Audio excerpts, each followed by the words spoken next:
Alright, guys, what is going on? We are live. Good afternoon or good morning from wherever you guys are watching from. Thank you for tuning in to this video that I've been wanting to do on Dark Side of the Ring. I did have a chance to watch the season premiere, March 24th, 2020 on Vice. Links can be found down below in the description box to parts 1 and part 2, which of course covered arguably the biggest tragedy in the history of professional wrestling that I hope we ever have to live with and deal with. And that is, of course, the double murder-suicide of Chris Benoit, killing his wife, Nancy, and his son, Daniel. This is going to be a tough video to make because it was a tough two-part episode to watch. You know, part one was tough, but it set up that punch to the gut for part 2. So I want to talk about both parts here, and if you guys are watching live, leave your comments in the chat for what you thought of Dark Side of the Ring. One of the most emotionally difficult television episodes that I've personally ever watched. I mean, just from the beginning. Let's start with part 1. I really liked how they delved into the relationship between... well, first, Chris Jericho narrated and did a phenomenal job of telling the story of not only Chris Benoit, but what I was going to mention is part 1 really touched on the life of Eddie Guerrero, because in order to understand this tragedy, you needed to understand the relationship that Chris Benoit and Eddie Guerrero had, because they were like brothers. I mean, they were best friends. They were on the road night in and night out since they met in the early 90s. And honestly, just looking at this thing as a whole, I can honestly say I believe if Eddie Guerrero had not died in 2005, in November, I believe Chris Benoit would still be with us. That, no doubt, played a role in the death of Chris Benoit and what he did. And what he did was unthinkable. I mean, it is one of the worst things imaginable. And I've never really addressed the Chris Benoit murders here on this channel. That was before I started watching professional wrestling. I didn't start watching until 2008. So the murder-suicide took place. I want to get my timeline here correct. It was June,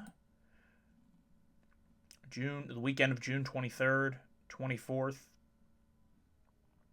So that weekend is June 22nd through the 24th. Excuse me. But like I said, I thought part 1 did an I mean, the whole episode was top notch. The way it was produced, the footage used, really getting a well-balanced perspective of this tragedy. I mean, and like I said, I was getting emotional watching this. I was getting that feeling in my stomach when they were, especially talking to David Benoit, Chris Benoit's son, and to just see what he had to go through. I cannot imagine having to carry that big bag of rocks every single day. And Nancy's sister Sandra, who was interviewed on Talk Is Jericho, I recommend going to listen to that episode if you can, but just getting her insight. I mean, she knew, obviously, her sister Nancy, a woman, for years, was a pioneer of the art of being a ballet. And I feel, unfortunately, due to the circumstances, you don't really hear too much, people talk about Nancy. And it's a shame of what her career was in the business. Honestly, in a perfect world, and I'm throwing this out there, I would like to see her somehow, some way honored in the WWE Hall of Fame. Now, Chris Benoit never, ever, in my opinion, should be in the Hall of Fame. It is what it is. He should be disqualified for what he did. But I think a way to honor at least Nancy, woman, for years, Kevin Sullivan, they touched on the abuse that occurred in that relationship and how Sullivan essentially booked his own divorce in WCW. And that led to Nancy and Chris developing a relationship and eventually getting married. And that was in part one, of course. But what really hit home to me was the insight into Eddie Guerrero in that first special, and how his death. First of all, yes, Robbie, thank you for the comment here. Yes, I will be watching the next episode. It's going to be on New Jack, and that should be next Tuesday. I'm not going to miss any of these episodes. Yep, March 31st. But yeah, getting back to Eddie here, to know that Chavo, when they, barged in through the door, he found Eddie, just laying there. And it's tough to talk about. He was still alive.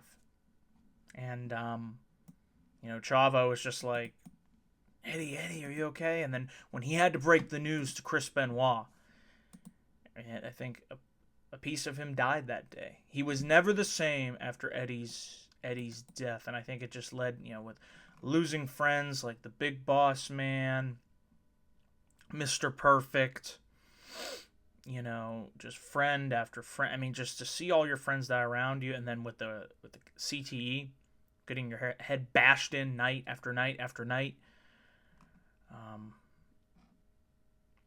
Yeah, it definitely played a role. And it's a toxic mix. You throw in the steroids. I mean, to me, it all, and poor Chavo. I mean, can you imagine that, holding Eddie Guerrero in his arms, dying, and then receiving text messages? He was the last person to speak to Chris Benoit. Spoke to him after the murders took place. He's like, hey, Nancy, Daniel, had a bad night, had to take him to the hospital. And this was after he killed his wife and his son. And it's still just saying those words. It's tough. For somebody that had a body of work like Chris Benoit, and he threw it all away.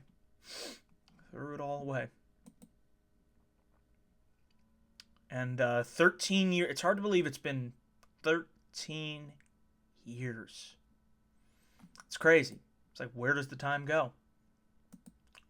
So I thought part one really, explained in Chris's early life, growing up, getting involved in the business, his mentality about the business.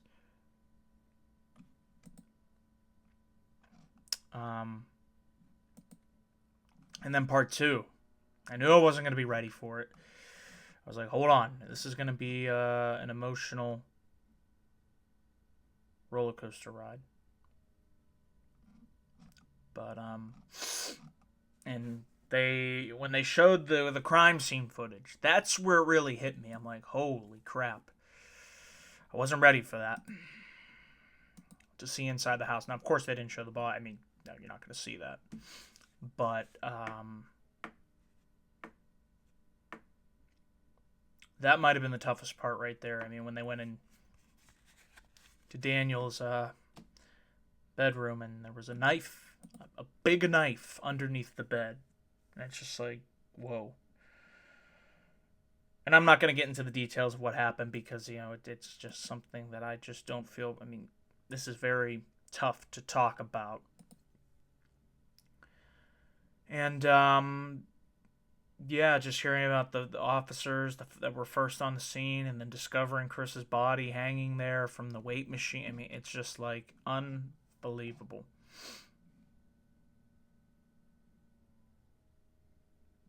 Unbelievable. But I mean, it's something that I feel like the business has never been the same since. I mean, it has recovered, thank goodness. But what I found very interesting was, what if Chris Benoit? I mean, apparently he tried to book a flight out to the paper. Can you imagine if he showed up to the pay-per-view after killing his wife and son? I mean, that could have been the end of WWE as we know it. But I feel so bad for Nancy and Daniel. They didn't deserve any of that. They should still be here with us today. And I feel like a nice way to remember Nancy would honestly, like, I keep going back to it. I think a Hall of Fame induction for her with Daniel, or not Daniel, with David, excuse me, and Sandra accepting that induction after reconciling. And that was another thing I want to touch on. The way that the show ended, this episode ended, on a bittersweet note. I'm like, how are you going to end? How are you going to end?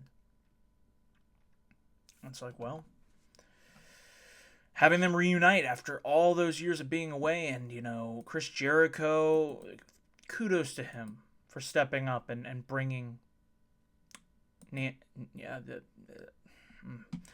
for bringing them back together. I mean, that meant a lot for both of them. And it's just like, you know what, if there's any silver lining, at least David and Sandra, after all of this heartbreak, after, you know, nobody from WWE reaching out to David Benoit except for Chris Jericho and Chavo, another little tidbit in there, that they were able to reunite. And, yeah, it's really well done. I don't know if I could ever watch it again. Honestly, once might be enough for me. It's just too much of a heartbreak. But I do recommend watching it. To me, it felt like it put the definitive stamp on the Chris Benoit double murder suicide. So I did want to come up here and give you my brief thoughts on this tragedy. Like I said, links to parts 1 and part 2 can be found down below in the description box. And I will be back up here, guys, for more video content coming soon to this channel. Just a little preview into the window here. Still deciding what to do for WrestleMania. Now, I did put a poll up on my Twitter at DanielGuys412. So be sure to follow me on those channels. Twitter, Facebook, DanielGuys412. YouTube.com/DanielGuys412. But be sure to go to my Twitter, vote in my WrestleMania poll. I put up 4 retro WrestleManias. So instead of watching WrestleMania 36, I can't. It's too depressing, guys, just with everything going on out in the world. But I want you guys to vote. You guys will decide which Classic Mania I will review live next Sunday night. So the 4 WrestleManias that I put up there, I got WrestleMania 17, WrestleMania 21, WrestleMania 3, and WrestleMania 14. And I'm checking the poll right now. 7 of you have voted, so I appreciate that. Right now, and I will retweet this link just so you guys can... Actually, it's pinned to the top of my profile, so you should be able to find it there. At DanielGuys412. Right now, leading the pack, WrestleMania 21. I love that show, so honestly, I would be all for reviewing that show. So we'll see. But maybe even do some live reactions to the Shawn Michaels Kurt Angle match. Love that match. A lot of good matches on that show, up and down that card. Undertaker, Randy Orton. We had Cena and Batista coming into their own. That's one of my favorite WrestleManias. Honestly, an underrated WrestleMania. Yeah, I might do a takeover special too on Saturday, and then that's a good idea, Robbie. I like that idea. So, guys, that is it. Thank you all for watching this video. Like I said, be sure to check out more video content here on youtube.com/DanielGuys412. Guys, stay safe, stay healthy. Please, please, please practice the social distancing. I've been, trying to lessen the spread of this coronavirus. So just do what you can. We will get through this. So until then, guys, thanks for watching. Take care. And, yeah, I'll see you guys on